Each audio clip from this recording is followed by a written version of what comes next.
Alors.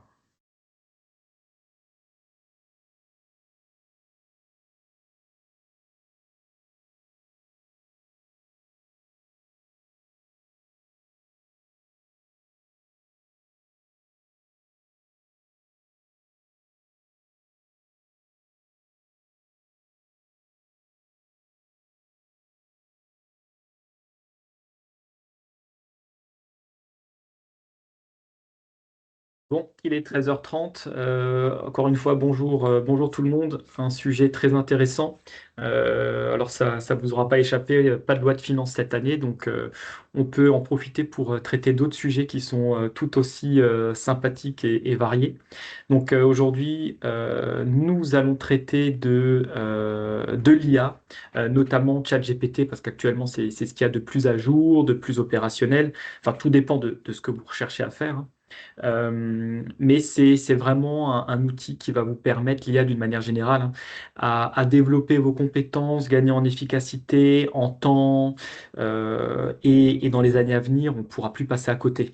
On en a déjà partout sans s'en rendre compte. Et donc c'est important de le maîtriser, de savoir où il y en a, de se familiariser avec et de savoir les utiliser. Alors, euh, on verra à travers ce webinaire qu'est-ce qu'un prompt, comment utiliser ChatGPT, quelles sont les alternatives à ChatGPT, comment est-ce que l'IA fonctionne et comment bien l'utiliser. Donc, les différentes IA, on s'arrêtera sur ChatGPT, comme je vous l'ai dit, un peu plus longuement, et on verra surtout comment l'appliquer au quotidien dans votre entreprise. C'est l'objectif numéro un de ce webinaire. Et surtout, après, bah, pourquoi pas l'utiliser aussi de manière privée. Alors, au niveau, avant de rentrer dans le vif du sujet, il est important de voir tout de même la définition pour bien maîtriser, et puis on n'est pas tous au niveau de nos connaissances sur l'IA. Donc, qu'est-ce que l'IA? Donc, l'IA désigne des programmes ou machines qui simulent des fonctions cognitives humaines comme la pensée, apprendre, résoudre des problèmes ou prendre des décisions. Alors, il y a trois IA. Alors, actuellement, on peut dire qu'on est dans le palier numéro un, c'est-à-dire niveau plutôt étroit, même si on peut déjà faire énormément de choses, mais on va dire conçu pour accomplir une tâche spécifique, comme reconnaître des images, répondre à des questions ou conduire une voiture. Vous l'avez pas, sans doute pas manqué, mais quand vous roulez dans des voitures assez récentes, vous avez par exemple des détecteurs de lignes, donc ils vous remettent dans la voie. Tout ça, c'est de l'IA, donc il détecte une info et puis il réagit en fonction de ce qu'il a pu détecter. Ensuite, vous avez des IA fortes ou générales, encore hypothétiques pour l'instant, qui seraient capables de comprendre, d'apprendre et de s'adapter à n'importe quelle tâche intellectuelle au même niveau que l'humain. Alors, on le voit déjà en partie avec ChatGPT, hein, vous le verrez après, mais on peut déjà lui demander de penser comme nous en lui donnant de la matière pour ça. Par exemple, des mails. On va lui donner énormément de mails que nous-mêmes on a pu rédiger. On va lui demander de se comporter comme nous. Donc, c'est déjà possible dans une certaine mesure. Et ensuite, vous avez la super intelligente qui serait théorique et qui dépasserait la forme, qui dépasserait l'intelligence humaine dans tous les domaines. Alors, vous avez déjà vu beaucoup de films sur le sujet. C'est que mon avis, mais je pense qu'on y arrivera potentiellement un jour, je ne sais pas quand, mais vu les avancées qu'on a, je pense que l'IA va devenir de plus en plus performante. Comment fonctionne l'IA? Donc, comme je vous l'ai dit, apprentissage, hein, donc il faut lui donner de quoi apprendre hein, pour ensuite réagir comme on le souhaite. Et ensuite, on verra comment il se comporte. Donc, l'objectif principal de l'IA, c'est d'automatiser, d'optimiser pardon, des processus pour gagner du temps, améliorer la précision ou résoudre des problèmes complexes. Alors, pour le comparatif, j'ai fait le choix de comparer ChatGPT et Bard ou Gemini, qui est actuellement l'IA de Google hein, pour Bard, qui s'appelait Bard à l'origine, hein, mais vous retrouvez les mêmes noms, mais c'est exactement la même chose. Et puis vous avez un pictogramme plutôt intéressant sur la droite où vous voyez en fait l'évolution, en combien de temps chaque application ont franchi le million d'utilisateurs et donc, vous voyez que pour ChatGPT, en seulement 5 jours, en 2022, vous avez passé le million contre 10 mois pour Facebook, par exemple. Alors, Facebook, c'était une autre époque, on est de plus en plus digitalisé, donc on comprend facilement qu'on a accéléré, mais pour voir quand même l'intérêt, parce que plus il y a un intérêt, plus les gens l'utilisent. Alors pour ChatGPT, quoi dire sur ChatGPT? Principalement, vous l'avez sans doute déjà utilisé ou au moins vu. ChatGPT, on va dire que c'est une IA plutôt générale. Elle est capable de tout faire, mais du coup, comme elle fait tout, elle ne le fait pas forcément bien. Donc la plupart du temps, il faut contrôler ce qu'elle fait. Mais il y a un temps de réponse super rapide, hein, si on peut voir les avantages. Capacité à générer des réponses de type humain, donc des réponses à des mails, etc. Vous pouvez lui faire faire des images parce qu'elle va se plugger sur d'autres logiciels, d'autres outils comme Canva, etc. Donc elle va pouvoir les utiliser et s'en servir pour créer du contenu. Polyvalence, hein, parce que comme je vous l'ai dit, ChatGPT peut faire énormément de choses. Euh, il y a une prise en charge de nombreux langages comme Python, JavaScript, les basiques comme Excel, hein. Euh, je le reciterai sans doute plus tard, mais vous avez par exemple, vous êtes dans un tableau Excel. Moi, ça m'est arrivé encore ce matin. J'avais par exemple une liste de 500 sirènes différentes. Et en tout cas, différents, oui ou non. Je voulais savoir s'il y avait des sirènes, il y avait des doublons dans les 500. Donc plutôt que de les classer et de vérifier les 500 lignes, bah, j'ai demandé à ChatGPT de me donner la formule Excel pour directement me mettre en surbrillance les sirènes qui seraient similaires. Et en l'espace de quelques secondes, il m'avait fait mon calcul, alors qu'avant, j'aurais très certainement, plutôt que d'essayer de trouver la formule, passé les 500 lignes en revue. Donc ChatGPT est capable de vous donner les formules Excel peu importe lesquels, hein, vous lui demandez ce que vous voulez et puis il vous donnera la formule qui correspond. Problème de fiabilité, c'est ce que je vous dis, ce que je vous disais en fait. Comme ChatGPT a accès à la totalité d'Internet, selon la version que vous avez, parfois c'est limité à 2021 par exemple, mais sinon c'est à jour de 2024, bah, il va se servir de tout ce qu'il trouve. Donc si vous allez lui poser une question sur un secteur, hein, une activité ou une question précise, il va se servir dans des sites fiables, mais et également dans des forums qui ne le seraient pas. Donc, il peut vous apporter des réponses qui sont erronées par rapport à quelqu'un qui aurait dit quelque chose d'erroné sur un site, par exemple. Donc, c'est toujours à prendre avec des pincettes. Vous pouvez lui demander de vous donner ses sources. Comme ça vous permet également de cliquer sur la source en fait de sa réponse. Et si vous voyez que c'est un site fiable comme le Boss, l'URSSAF, etc., vous pouvez vous dire, bon, ok, la réponse qu'il m'a donnée, je l'aurais pas trouvée tout de suite. Grâce à lui, je l'ai tout de suite. Et puis, le site est fiable. Donc, il faut faire attention à ça. Vous pouvez également le tester. Par exemple, quand il vous donne une réponse et vous n'êtes pas sûr, vous pouvez lui demander, est-ce que tu es sûr de la réponse que tu m'as apportée? Parce que je ne suis pas certain que ce soit ça. Et là, il va relancer une recherche et puis il va éventuellement vous apporter une nouvelle réponse euh, pour comparer. Donc là, vous avez Bard, Gemini, qui est donc l'IA de Google. Donc vous avez sans doute déjà remarqué sur les derniers mois que désormais, quand maintenant vous allez dans Google et que vous posez une question dans Google, plutôt que de vous donner des sites, en premier lieu, il va vous répondre. En fait, il va vous dire, il va vous répondre à la question, il va répondre tout simplement à la question, et va vous renvoyer vers les sites sur lesquels il a trouvé la réponse. Donc là, vous voyez que Gemini est beaucoup moins large que ChatGPT, parce que vous n'allez pas pouvoir lui demander de vous créer un texte, un courrier, de répondre à un mail. Mais par contre, sur les recherches, comme il est directement relié à Internet, il va être beaucoup plus précis dans les recherches qu'il va pouvoir faire sur Google. Et forcément, comme c'est l'outil de Google, Google va lui permettre aussi une plus grande liberté par rapport à ChatGPT qui va être un peu plus dans le flou, alors que Google va orienter quand même Bard sur les bons réseaux. Donc pour résumer, si vous voulez de la diversité, il faut aller sur ChatGPT. Si vous recherchez plutôt une réponse précise, il vaut mieux aller sur Gemini, sur Google. Ensuite, donc par rapport à ChatGPT, comme je vous l'ai dit, vous allez pouvoir le faire travailler, lui apprendre. On appelle ça des GPTs. Je vais vous montrer ça tout de suite d'ailleurs. Alors, on va aller sur mon chat GPT directement. Le temps que je vous repartage euh, la bonne image.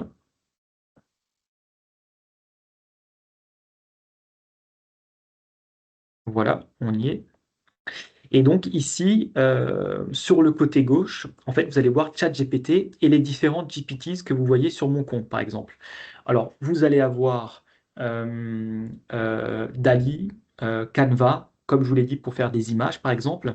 Et vous allez me dire, mais pourquoi ne pas passer directement par le message global, puisque ChatGPT fait déjà tout?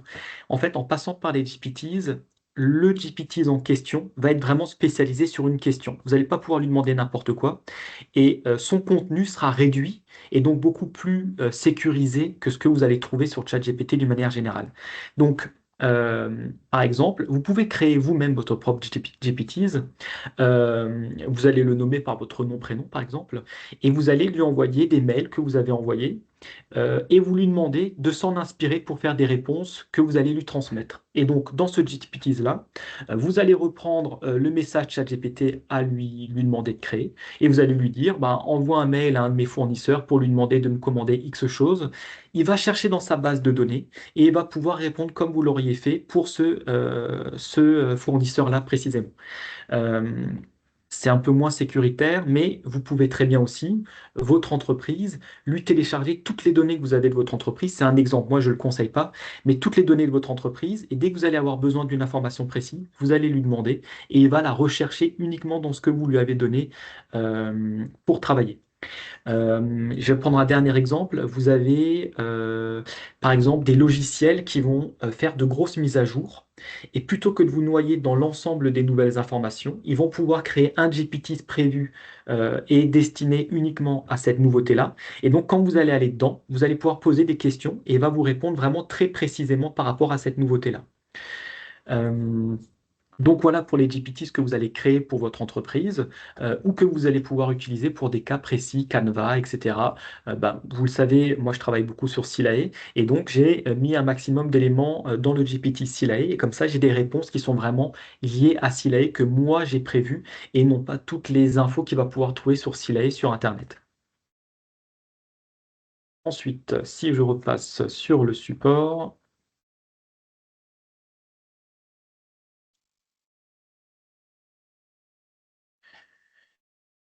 alors, vous allez pouvoir donc faire des outils d'éducation, générer du contenu, améliorer votre relation client, etc. Je vais vous montrer des exemples concrets de choses que vous allez pouvoir mettre en pratique.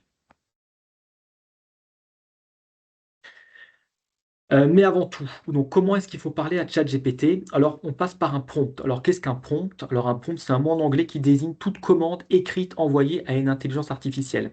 Donc, moi, ce que j'ai beaucoup comme retour aussi, c'est que j'ai des personnes qui me disent non, mais j'ai déjà essayé, et il répond à côté de la plaque. S'il le fait, c'est que le prompt n'était pas suffisamment précis. Parfois, rédiger un bon prompt, ça prend un peu de temps, mais comparativement au temps qu'il va vous faire gagner sur la réponse, ça vaut le coup de le faire. Surtout que vous allez pouvoir écrire avec des fautes, vous n'allez pas être obligé de faire attention à la manière dont vous avez rédigé le contenu. Lui, il va tout remettre en place sans faute et dans l'ordre qu'il faut. Donc, ce qu'il faut, c'est un contexte clair, des objectifs précis, une cible que vous allez un élément que vous allez lui cibler, un style attendu, parce que vous allez pouvoir lui dire, écris à ma mère, utilise un ton familial, écris à mon client, utilise un ton plutôt sérieux. C'est une personne que je tutoie, donc tu peux la tutoyer dans ton mail, une personne que je vois, etc. Il faut vraiment lui donner toutes les contraintes qu'il va devoir appliquer. Ne parle pas de ça, parle de ça. Rajoute ces mots-là, je veux que ces mots-là soient présents dans le contenu. Voilà, vous allez pouvoir lui demander d'utiliser un ton précis, aussi sur le côté autoritaire. C'est pour un client, donc utilise un ton très commercial et vous allez voir que la réponse va vraiment être adaptée à ce que vous allez lui demander. Vous allez pouvoir lui demander de limiter sa réponse à 500 mots, à 2 lignes, 3 lignes, un paragraphe, et vous allez pouvoir lui demander de faire toutes sortes de choses. Donc là, c'est un exemple d'éléments que vous pouvez ajouter pour vos prompts, hein. Donc vous aurez le support, je ne vais pas tous les relire, mais c'est important de pouvoir les utiliser, hein. Donc des citations, une cible publique, des préférences, des exemples que vous voulez ajouter, des dates limites pour les délais de réponse que vous attendez. Voilà, vous allez pouvoir lui demander toutes sortes de choses. Donc là, ce sont des exemples. Et concrètement, en pratique, alors là, j'ai cité des exemples que moi, j'utilise vraiment au quotidien. Vous en avez bien sûr des beaucoup plus précis. Ce que vous pouvez faire avec ChatGPT, vous allez pouvoir lui demander de répondre à des mails, courrier adouci, reformulé. J'aurais 1 million d'exemples à vous citer, donc on n'a qu'une demi-heure et plus beaucoup de temps, donc je vais pas tous les citer, mais quand même quelques-uns. Par exemple, réponse à des mails. Vous avez un client qui vous envoie un mail gigantesque il y a des points sur lesquels il est assez simple de répondre. Vous allez demander à ChatGPT, vous faites un copier-coller du mail et vous allez lui demander de répondre à ce mail en précisant les points suivants. Et là, sous forme de tiret, vous pouvez lui demander de rajouter des éléments. Donc, il va répondre au mail et va vous sortir une page en quasiment 3 secondes, une page complète. Et si votre prompt est bien fait, vous allez seulement devoir le modifier à la marge, donc quasiment rien. Vous avez écrit un mail sous l'énervement parce que votre client, votre salarié, peu importe, vous a énervé. Vous avez répondu au mail. Vous voyez, vous avez sans doute été un peu dur. Vous copiez-collez le mail dans ChatGPT et vous lui demandez de reformuler et d'adoucir le contenu. Il va le faire de manière très très bien. Il peut vous prévoir des plannings pour des rendez-vous.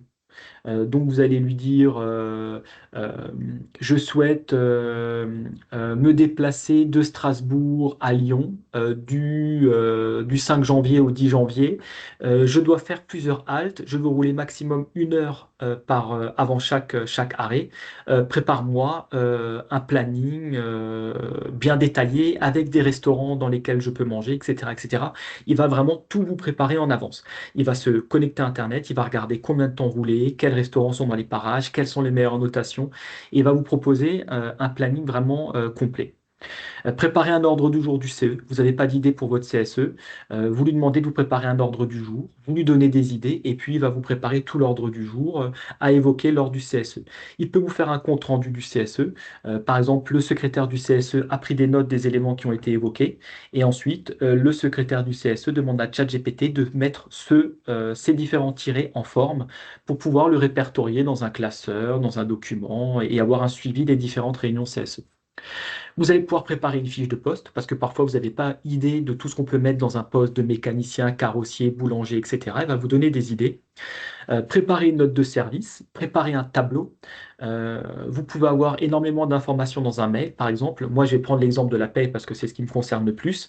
On reçoit des variables dans un mail, tout est mélangé. Ben, nous, on va pouvoir demander à ChatGPT de prendre ce mail et de tout mettre dans un tableau en fonction du nom du salarié et de classifier par heure supplémentaire, prime Macron, etc., etc. Créer des formules comme je l'ai dit avant, relire, reformuler, optimiser des textes. Vous avez vu la dernière loi de financement de la sécurité sociale, elle fait 50 pages.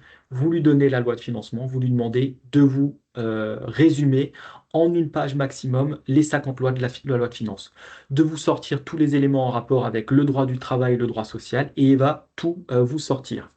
Synthétiser des documents PDF, faire de la correction simplement, vous n'êtes pas sûr de votre orthographe, pardon, vous allez lui demander de corriger vos fautes, résumer un document, un texte, une actualité sans lui donner forcément la source. Vous lui dites, j'ai entendu qu'un nouveau gouvernement allait être formé par François Bayrou, peux-tu me donner les pistes actuelles? Et puis il va vous donner tous les éléments. Traduire un document dans une autre langue. Il le fait beaucoup mieux que certains traducteurs. Une étude de marché. Je veux lancer une nouvelle brioche, une bougnette, parce que j'ai vu que en Espagne, les bougnettes catalanes, ça marchait bien. Fais-moi une étude de marché. Il va vous faire les études de marché avec de vrais éléments et c'est pas du fictif, hein. Vous pouvez même lui donner des sites sur lesquels il doit se référer hein, pour faire ses statistiques, et l'INSEE, etc. Vous voulez changer d'outil de facturation, vous lui demandez de vous faire un rapport sur les outils de facturation qui sont sur le marché et de vous les classer par utilisateur en France, etc., etc. Trouver des recettes de cuisine, donc là c'est un peu moins professionnel, mais trouver des recettes de cuisine, préparer vos prochaines vacances. Vous allez en Égypte, vous allez à Marrakech. Qu'est-ce que je peux faire à Marrakech? Quelles sont les activités? Quels sont les monuments à ne pas louper? Il va vraiment tout sortir de manière précise. Donc là, un plan d'entraînement, je m'en suis déjà servi à titre personnel, un plan d'entraînement sportif. Donc, il va vraiment tout vous faire. Plus vous allez l'utiliser et plus vous allez voir l'intérêt et plus vous allez vous en servir. Moi, à titre personnel, je me sers de ChatGPT au moins 20 fois par jour. C'est devenu quasiment automatique pour corriger, revoir, reformuler, compléter. Voilà, c'est un vrai avantage au quotidien dans votre entreprise et même à titre perso. Donc les applications, on les a vues. De manière plus précise, comment je rédige mon prompt. Alors par exemple, vous voulez savoir comment vous vous situez sur le marché. Vous êtes dans le digital et vous voulez savoir comment vous vous situez dans le marché. ChatGPT va pouvoir vous répondre. Par exemple, euh, vous avez relevé que sur un site internet, quand vous tapez, je dis n'importe quoi, expert comptable. euh, vous voyez que le premier site qui est référencé sur Google, ce n'est pas vous, c'est une autre boîte. Boulangerie Strasbourg, c'est une autre boulangerie qui est référencée. Vous voulez savoir pourquoi? Ben, vous allez demander à ChatGPT pourquoi ce site-là, donc en lui mettant l'adresse du site dans le prompt, donc, en te basant sur tes compétences et les recherches que tu peux faire sur Internet, peux-tu me présenter dans un tableau les raisons pour lesquelles cette page est bien référencée sur Google? Organise ton tableau en deux colonnes avec, dans la première, les raisons et dans la deuxième, une explication claire pour que je puisse l'appliquer. Et donc, il va vous donner ce que vous ne voyez pas et pourquoi est-ce que lui, il est mieux référencé que vous. Et il va vous dire, c'est un exemple, hein, parce que sur son site internet, il y a le mot baguette paysanne qui apparaît 5 fois. Et la recherche la plus faite sur Google, c'est baguette paysanne. Du coup, forcément, comme les gens cherchent beaucoup ce terme-là, son site apparaît et est super bien référencé. Donc, il va vous conseiller de faire apparaître le mot baguette paysanne sur votre site internet pour que quand quelqu'un le tape, votre site apparaisse dans les favoris. Donc, il va vous donner vraiment les clés pour comprendre certains éléments comme celui-là. Prompt de formateur particulier, vous voulez maîtriser les comptes comptables, il va vous faire une formation précise sur comment maîtriser les comptes comptables. Je vous ai mis un autre prompt sur un expert en marketing, en études de marché spécialisées dans, là vous choisissez ce que vous voulez mettre. Peux-tu créer une situation fictive complète pour une entreprise dont le marché se situe dans la zone géographique du 67? Structure ta réponse uniquement avec 6 parties en prenant soin de les séparer, les critères sociodémographiques, etc. Et donc, vous pouvez faire une réelle étude de marché en structurant votre prompt. Et comme je vous l'ai dit avant, il va aller sur l'INSEE, il va aller sur d'autres sites que vous aurez ciblés ou pas, et il va vous faire une réelle étude de marché. Donc, vous voyez, ça, c'est des exemples auxquels on ne pense pas au premier abord, mais ChatGPT est capable de vous répondre, même sur des questions de référencement. Et je pense que sans doute tout le monde qui suit ce webinaire est curieux de savoir pourquoi un tel est mieux référencé que moi. Ou même si c'est vous qui êtes le mieux référencé, ben, peut-être que vous ne savez pas pourquoi, ou vous souhaitez voir qu'est-ce qui peut vous permettre d'être mieux référencé. Par exemple, ben, publier du contenu sur les actualités, sur euh, vous vendez des produits laitiers, ben, vous pouvez mettre une actualité sur votre page. Comment acheter mon lait moins cher? Quelle est l'actualité par rapport à l'agriculture en ce moment? Et donc, la mise à jour de ces articles au quotidien sur votre site internet va créer du contenu et va amener un flux de personnes sur votre site internet et forcément, vont être amenés à acheter plus chez vous qu'ailleurs. Alors voilà pour la petite fête de fin d'année. Encore un autre cas pratique, mais pour vous plutôt à titre perso. Je recherche un cadeau pour un événement en particulier. Vous mettez la personne. Maxime, Oui, peut-être tu peux le faire sur ChatGPT pour voir un peu ce qu'il donnerait comme réponse, parce qu'il y alors, en a peut-être certains qui l'ont jamais testé, donc histoire de montrer en copiant-collant peut-être le prompt. allez, on va faire ça comme ça. Ouais, merci. J'avais d'autres exemples encore que je vais pouvoir vous partager. Alors, juste le temps de récupérer le prompt. Ouais. Mais il nous reste un peu moins de 10 minutes, c'est pour ça que Exactement. le temps passe vite. Alors, voilà, copier-coller. Je vais vous partager mon écran sur ChatGPT. C'est le tips de Noël, avant Noël. Voilà. Ok. Et là, je vous avais aussi fait un autre exemple. Par exemple, je lui ai demandé, peux-tu créer un flyer pour ma fête de Noël? Et il m'a créé un flyer. Donc, cette image-là, vous la retrouverez nulle part ailleurs sur le web. Elle a été créée une seule fois. Il s'est inspiré d'énormément de choses. Et en fait, il l'a volé à personne, en fait. Donc, je veux lui poser la question qu'on a vue avant sur les cadeaux de Noël. Je lui fais un copier-coller et je lui envoie. Alors, un des soucis de ChatGPT, j'anticipe déjà si jamais il devait se produire, c'est qu'il y a tellement de personnes qui utilisent désormais ChatGPT que les serveurs sont parfois saturés. C'est aussi un des problèmes, que vous ayez la version payante ou pas comme moi. Il est capable de couper les phrases parce qu'en fait, les serveurs sont saturés. Alors que si vous l'utilisez peut-être très tôt le matin ou tard le soir, vous aurez peut-être moins de soucis que actuellement. Donc là, vous voyez, donc on lui a demandé de trouver un cadeau de Noël pour ma mère. Elle aime le vélo, un budget de 100 euros, 20 idées, et divise ses idées en 5 catégories. Cadeaux personnalisés, cadeaux expérientiels, pardon, cadeaux de bien-être et cadeaux technologiques et de lecture. Et en fait, il va vous les classifier, il va vous donner des idées de cadeaux. Et souvent, il y aura des choses auxquelles vous n'aurez pas pensé tout simplement. Je m'en suis aussi déjà servi pour les cadeaux de Noël, pour d'autres cadeaux. Voilà. Donc là, vous avez un peu, il vous les a bien classés. Il vous a mis les livres. Il vous met, Et il tient compte, par exemple, des vélos, par exemple, voilà, une lampe frontale quand on fait du vélo, un livre sur les vélos. Enfin voilà, il tient compte un petit peu de ce qu'on a dit. On aurait pu être beaucoup plus large, mais voilà, c'était juste, ça donne quelques idées, voilà. Et il a répondu assez rapidement finalement, quoi.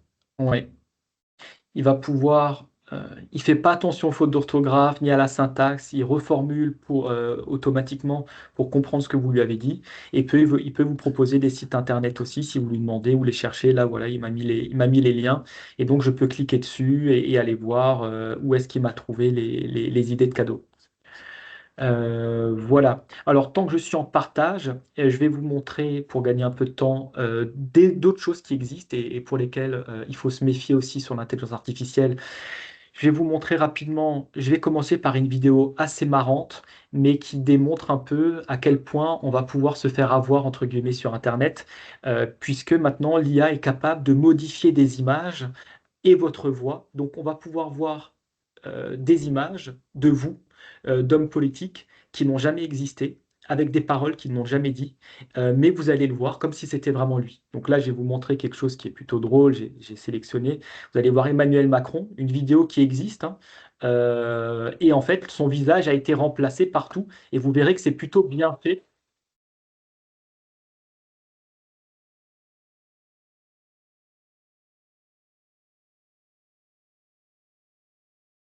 Voilà, donc c'était le côté plutôt drôle, mais vous avez sans doute dû le voir sur Internet, il y a des images beaucoup plus dramatiques, de fausses images, de fausses informations qui circulent. Et donc, je sais que l'État est en train de voir pour réglementer ça, mais ça va être très compliqué de le réglementer. Euh, un autre risque, hein, je vais vous montrer une autre vidéo. Là, vous allez voir, c'est une vidéo qui a été intégralement créée par l'IA en quelques secondes. Et donc, il y a beaucoup de producteurs de cinéma qui commencent à avoir un peu peur, hein, les acteurs aussi, parce qu'en fait, l'IA a créé des parcelles de dessins animés, de films, de personnages en mouvement en quelques secondes. Et donc, n'importe qui demain va pouvoir créer des films de toutes pièces simplement avec un prompt. Donc là, ce que vous allez voir défiler, ce sont des images qui n'existent pas. La ville que vous voyez n'existe pas, la personne n'existe pas, tout a été créé de toutes pièces. Et c'est l'IA qui l'a fait. Et vous allez voir que c'est plutôt très réaliste. Quand on regarde bien, on arrive à savoir que c'est inventé.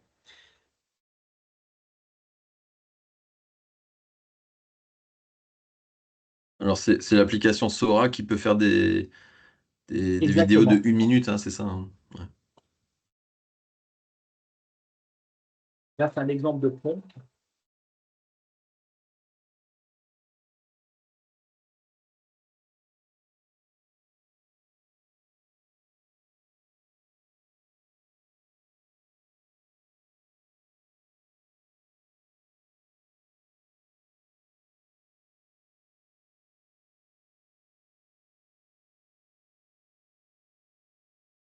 Je reprends juste cette image et là aussi, vous voyez deux personnes qui se baladent, la ville n'existe pas, rien n'existe. Et là où vous voyez que c'est un peu tronqué, c'est que normalement, il y a un étalage sur la droite, en fait, qui est au niveau du visage des personnes, alors qu'il devrait être beaucoup plus bas. Donc là, il y a une anomalie qui s'est glissée dans la vidéo, mais sinon, on arrive très difficilement à déceler qu'on n'est pas dans le vrai. Donc, il va falloir faire attention avec l'IA. Alors, j'ai repartagé le support pour les derniers slides qui restent. Et c'est pour ça aussi que, il y a beaucoup d'éditeurs spécialisés qui font payer leur contenu, comme les éditions Francis Lefebvre par exemple, hein, qui ont bloqué l'accès à leur site internet, qui ont bloqué l'accès à plein d'informations qui avant étaient gratuites, justement parce que l'IA s'en servait, ben, et ça n'allait pas dans leur intérêt économique que de donner gratuitement du contenu. Donc, Voilà, donc la partie la plus importante, c'était vraiment comment l'utiliser au quotidien. Donc ça, c'est les deux vidéos qu'on a vues. Je vous ai remis une photo que j'ai créée aussi de toute pièce, hein. J'ai simplement demandé à ChatGPT de me créer une image qui reflète l'intelligence artificielle. Et c'est l'image qui m'a créée en 2 secondes. Et vous la retrouverez aussi nulle part ailleurs sur Internet. Elle a été créée de toute pièce. Donc voilà, on a pu voir. Si vous avez des questions, n'hésitez pas. Alors c'est un sujet qui suscite sans doute moins de questions que la loi de finances de sécurité sociale ou la PPV. Mais en tout cas, voilà, il y a réellement un intérêt à utiliser l'IA. Il y en aura de plus en plus. Si vous ne le faites pas, les concurrents le feront. Et c'est eux qui gagneront du temps sur vous et qui comprendront mieux pourquoi votre site est mieux référencé. Voilà, pour les mails en tout cas, pour commencer doucement, si j'ai un conseil, c'est vraiment de commencer avec les mails. Très peu de personnes le font. Avant, je pouvais passer un quart d'heure à savoir comment j'allais formuler le mail précis pour ce client parce que c'est un client particulier, je ne savais pas comment reformuler les choses. Ben, ChatGPT me le fait et je gagne énormément de temps sur cette partie-là qui n'apporte aucune valeur ajoutée à votre entreprise. Donc autant gagner du temps. Voilà, reformuler. Vous aurez en tout cas les possibilités, vous pouvez les reprendre sur le slide qui traitait du sujet. Mais vraiment au quotidien, essayez tous les mois de prendre un ou deux exemples et de l'appliquer. C'est vraiment un plus. Sinon, tout le monde sera rapidement dépassé si on s'y met pas. Surtout que ça va dans tous les sens au niveau de l'IA. Voilà. Bah écoutez, Après, ce qu'il faut peut-être oui. juste dire aussi, pour terminer, bon, je vois qu'il n'y a pas trop de questions là. Vous avez les micros ouverts si jamais vous avez besoin de poser une question. C'est que il faut surtout vérifier la réponse qui est faite par ChatGPT, surtout si on est dans le domaine professionnel, parce que toutes les réponses ne sont pas forcément justes à 100%. Comme dit, il collecte tout ce qu'il trouve sur le net et puis il formule une réponse. Ça nous permet de nous faire gagner du temps pour certaines tâches qui peuvent être accélérées, mais il ne faut pas prendre toutes les réponses pour argent comptant, et c'est ça la principale difficulté. Donc il faut être faut maîtriser le sujet aussi et vérifier la réponse, les sources, les demander, etc. Parce que, sauf après pour les applications un peu plus précises, je pense pour les GPTs comme Silae pour toi, Maxime, ou sur l'IA de sites qu'on a l'habitude d'utiliser, qui est Francis Lefebvre, et qui là, à ce moment-là, va se baser uniquement sur les données du site de Francis Lefebvre, par exemple. Ouais, ouais, c'est ça. Ouais, nous, on utilise une IA de Francis Lefebvre, par exemple, et c'est propre à Francis Lefebvre. On sait que la source est sûre, mais j'ai déjà vu effectivement des mails ou des contrats de travail ou des éléments juridiques venir de ChatGPT, de clients, et c'était vraiment pas juste. Donc, je pense que chacun l'utilise dans son domaine de compétences et chacun est plus à même de vérifier qu'il y ait des erreurs ou pas. L'utiliser sur un domaine qu'on maîtrise pas, c'est délicat. Ben, Voilà. merci Maxime. En tout cas, il est 14h02, pas de questions, donc je pense qu'on va s'arrêter là. Merci pour la présentation et puis ben, on vous souhaite de passer de bonnes fêtes de fin d'année puisqu'on est très proche de Noël, et on se retrouve en janvier pour un autre sujet, peut-être pas la loi de finances parce qu'il n'y en aura pas, mais enfin peut-être pas d'ici là en tout cas.